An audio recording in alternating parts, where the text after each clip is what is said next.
আসসালামু আলাইকুম সুপ্রিয় শিক্ষার্থী, আশা করি আপনারা সকলেই ভালো আছেন। আজকের আপডেটটি রাজশাহী বিশ্ববিদ্যালয়ের সাবজেক্ট চয়েস কবে থেকে শুরু হবে, ক্লাস কবে শুরু হবে এবং ভর্তি কার্যক্রম কবে শুরু হবে, এইসব বিষয় নিয়ে আজকে আমরা বিস্তারিত জানবো। তো আপনি যদি আমার চ্যানেল নতুন হয়ে থাকেন অবশ্যই চ্যানেলটি সাবস্ক্রাইব করবেন পরবর্তী কোনো বিশ্ববিদ্যালয় আপডেট পেতে।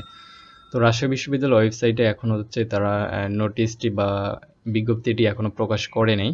হচ্ছে তাদের ফেসবুক ভেরিফাইড পেজে হচ্ছে তারা সেই নোটিশটি দিয়ে দিছে। আগামী ২৬ মে থেকে ৩১ মে পর্যন্ত হচ্ছে সাবজেক্ট চয়েস দিতে পারবে এবিসি ৩টি ইউনিটেরই, এবং এদের ভর্তি কার্যক্রম ১৬ জুন ২০২৫-এ অনুষ্ঠিত হবে এবং ভর্তি শেষ হবে ২৪ জুলাই ২০২৫ এবং ক্লাস শুরু হবে আগামী ৩ আগস্ট থেকে। তো এটি হচ্ছে বিজ্ঞপ্তি আকারে তারা হচ্ছে তাদের এখানে প্রকাশ করবে। তারা তাদের মিটিং হওয়ার পর তাদের ফেসবুক ভেরিফাইড পেজে সেটি হচ্ছে নিশ্চিত করেছে। তো সাবজেক্ট চয়েস কিভাবে দিব বা সাবজেক্ট চয়েস দেওয়া যাদের কম মার্ক তারা কিভাবে সাবজেক্ট চয়েস দিলে চান্স পাবে সেই সব বিষয় নিয়ে হচ্ছে একটি ভিডিও তৈরি করব। সেই ভিডিওটি হচ্ছে সাবজেক্ট চয়েস শুরু হলে তখনই দেওয়ার চেষ্টা করব।